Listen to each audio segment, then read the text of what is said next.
салом алейкум бинандагони канали Репортал. Номи ман Умеда ва мо қарор дорем дар барномаи 5 саволу 100 сомонӣ.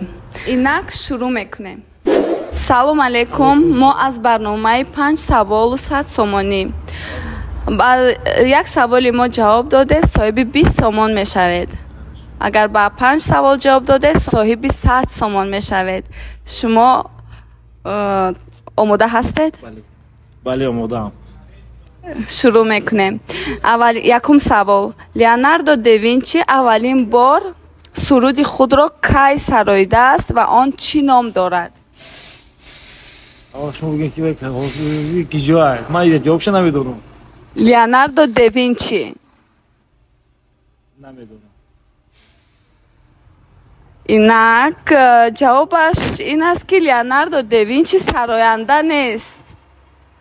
вай рассоми машҳур аст. хоб барои шумо як шонси дигар медиҳем ва як саволи дигар.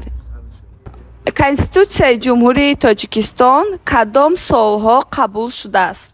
Кадом сол? 91. мутаассифона ҷавоб нодуруст аст. 6 ноябр 94 1994. ташаккури зиёд барои иштирок. саломат бошед. дӯстони азиз, донистани илму дониш ин қувват аст ва бо корти Тинькофф Блек шумо метавонед ин қувватро ба фоида мубаддал бигардонед. дар як моҳ то 100,000 сомонӣ ба Тоҷикистон ва Ӯзбекистон бо тавассути корти Тинькофф Блек мешавад бе комиссия пул равон карда. барои ин лозим нест ки шаҳрвандии Русияро дошта бошед. танҳо дархост кунед ва ба тамоми минтақаҳои Русия кортро оварда ройгон мерасонад. баъди гирифтани корт шумо то 100,000 рубл дар моҳи якум бе комиссия пул равон карда метавонед. баъд аз ин то 20,000 рубл бе комиссия равон карда метавонед ва баъдан 1% аз ҳаҷми пули равон кардаатон. пулро бо тавассути барномаи мобилии бонкӣ бо рақами телефон метавонед равон кунед ва фавран бинед ки пули равон кардаатон бо қурби асъори миллии гиранда чанд пул мешавад ва гиранда пулро метавонад фавран истифода барад ба бонк нарафта. барномаи мобилӣ ва банкоматҳо бо забони тоҷикӣ ва ӯзбекӣ пешниҳод шудаанд ва боз Тинькофф кӯмак барои шахсоне ки нав ба Русия рафтаанд пешниҳод мекунад. дар чат медароед, машварат мегиред оиди ҷои кор ёфтан ва ҳуҷҷатгузорӣ. силкаи поёни видео будада будро приложение раскачат ки карташа заказ ки ва ҳамаи бартариятош истифода бар. Тинькофф Блек. салом алейкум, мо аз барномаи 5 саволу 100 сомонӣ.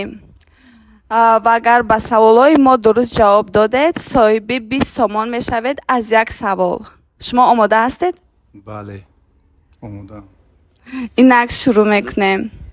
Муин Ғафуров кадом сол аз дастаи Равшани Кӯлоб ба дастаи Истиқлол гузаштааст? Муин Ғафуров футболист нест. Муин Ғафуров бой без правил машмека UFC. ҷавоби шумо дуруст аст. Муин Ғафуров футболист нест. ва инак агар шумо розӣ бошед ба саволи дуюми мо агар ҷавоб кунед. розӣ ҳастед? бале, инҷа да як шарт аст ки агар саволи дуюма нодуруст ҷавоб додед 20 сомонро аз даст медиҳед. ҷонмон ай даст наметем мешава. инак шурӯъ мекунем ба саволи дуюм. дар байни уқёнусҳо кадом уқёнус калонтарин ҳисобида мешавад? ба фикрам уқёнуси Ором. табрик ва дуруст. ҷавоби шумо дуруст аст. инак агар хоҳед мегузарем ба саволи сеюм. чӣ хеле ки шумо мехоҳед. хоб, саволи сеюм чунин аст. Умари Хайём кай ва дар куҷо таваллуд шудааст? Умари Хайём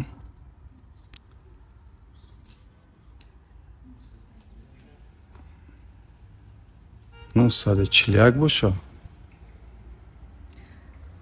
ҷавоб нодуруст аст. Умари Хайём 18 май соли 1048 дар Хуросони бузург таваллуд шудааст. متاسفانه به سوال سیوم جواب دادن نتونستید و 40 سومانی شما میسوزد. تشکر زیاد برای اشتراک. برای کار. سلام علیکم. ما از برنامه 5 سوال و 100 سومانی. نام من امیده. شما؟ سلام علیکم. نام من بابا جان. اگر که شما با سوالای ما با یک سوال ما درست جواب گرداندید صاحب 20 سومن میشید و اگر با سوال دوم جواب درست گرداندید نادرست جواب گرداندید متاسفانه 20 سومن شما میسوزد. اینک شروع میکنیم. سوال یکم. لیوناردو دوینچی اولین سرود خود را کی سراییده است و آن چی نام دارد؟ لیوناردو دوینچی صنعتکار بود لیکن سراینده نبود. شما را تبریک میکنم. جواب شما درست است. لیوناردو دوینچی سراینده نیست. و میگذاریم به سوال دوم. شما آماده هستید؟ و اگر شما درست جواب نداده 20 تومان شما میسوزد. خب میگذاریم به سوال دوم. خب سال 2017 را از طرف پرزیدنت جمهوری تاجیکستان محترم امامعلی رحمان در کشور جمهوری تاجیکستان سال چی اعلان کرده شد؟ 2017 بله. سال جوانان بود اگر خطا نکنم. جواب شما درست است. تبریک میگویم. شما صاحب 40 سومن شدید و آماده هستید به سوال سیوم؟ آماده. اینک میگذاریم به سوال سیوم.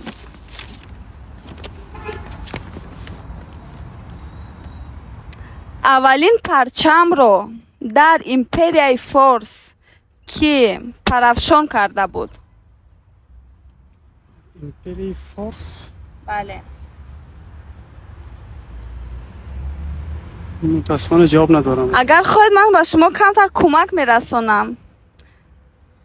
شاهنامه فردوسی را خونده هستید؟ خوندگی هستم. مطالعه کردگی؟ مطالعه ولی ناپوره. خب از به فکر شما کی هست از شاهنامه فردوسی که پرچم امپریای فارس را پرافشان کرد؟ افراسیاب باشه. متاسفانه جواب نادرست است. کوواک از شاهنامه فردوسی جواب درست. تشکر زیاد برای اشتراک. خیلی سپاس. سلام علیکم. ما از برنامه 5 سوال و 100 سومن. نام من امیده. شما؟ و علیکم سلام. نام من ملک شام. اینک شروع میکنیم با سوال ها. اگر که با سوال یکم سوالی ما درست جواب گرداندید 20 سوال میبرید. اگر که با 5 سوال جواب درست گرداندید 100 سومن رو برد میکنید. شروع میکنیم. آماده هستید؟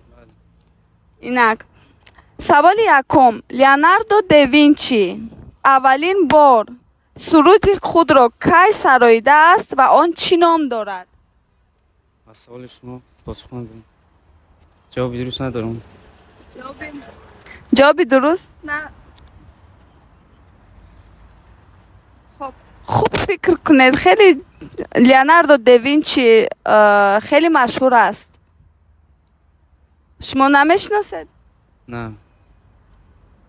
متاسفانه جواب این سوال ما سوال های نادرست است و جوابش این است که لیوناردو دوینچی سراینده نیست. لیوناردو دوینچی رسام مشهور می باشد. تشکر زیاد برای اشتراک. سلامت باشید. سلام علیکم. ما از برنامه 5 سوال و 100 سومانی. نام من امیده. شما؟ کامیار. اینه کامیاد. اگر که شما به سوالای ما درست جواب گردانده تانستید یک سوال 20 سومن و اگر 5 سوال را درست جواب دادید 100 سومن را برد میکنید. اینک شما آماده هستید؟ بیت کوشش میکنیم. اینک شروع میکنیم. باراک اوباما کدام سالها پرزیدنت آلمان بود و او را با کدام سبب از وظیفه‌اش گرفتند؟ باراک اوباما پرزیدنت آلمان نبود یگان وقت. او پرزیدنت آمریکا بود. جواب شما درست است. باراک اوباما پرزیدنت بله درست است و شما صاحب 20 تومان شدید. اگر شما خواهید به سوال دوم میگذاریم. اگر که به سوال دوم درست جواب دادن نتونستید 20 تومان را از دست میدید. اینک سوال دوم ما چنین است: کدام سال پول ملی سومانی در معاملات برآورده شد؟ 1993 باشد. انیق کمک نزدیک هستید. 92. متاسفانه سال 1999. و تشکر برای اشتراک شما. سلام علیکم. ما از برنامه 5 سوال و 100 سومانی. نام من امیده. شما؟ دیلوار.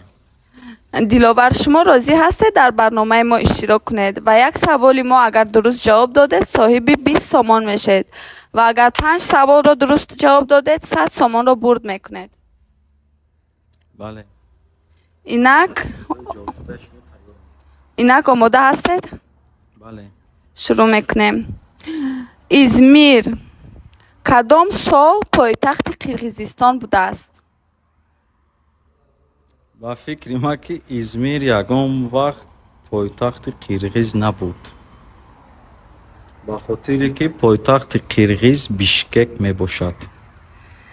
جواب شما درست است. ازمیر پایتخت قرقیزستان حساب نمی شود چون که در شهر ترکیه جایگیر است. سوال دوم: اقیانوس بزرگترین کدام اقیانوس می باشد؟ اقیانوس آرام. درست. جواب شما درست است. اقیانوس بزرگترین اقیانوس آرام حساب می شود. شما با 2 سوال ما جواب دادید، درست جواب دادید و 40 سومان رو برد کردید و اگر شما راضی باشید میگذاریم به سوال سوم. ولیکن اگر سوال سوم را درست جواب ندادید شما 40 سومان را از دست میدید. میریم دال شوی. خب اینک رستم امامعلی کدام سال رئیس شهر دوشنبه تعیین گشت؟ در سال 2017. جواب شما درست است. رستم امامعلی 4 اپریل سال 2017 رئیس شهر دوشنبه اعلان گشت. و اینک میگذاریم به سوال 4. شما آماده هستید؟ ولیکن اگر که به 4 سوال ما جواب درست داده نتونستید 60 سومان رو از دست میدهید. نه بیا باسه. شما میخواهید 60 سومان پول رو گیرید. کلی آرنده اومد. خب باشه، تشکر زیاد.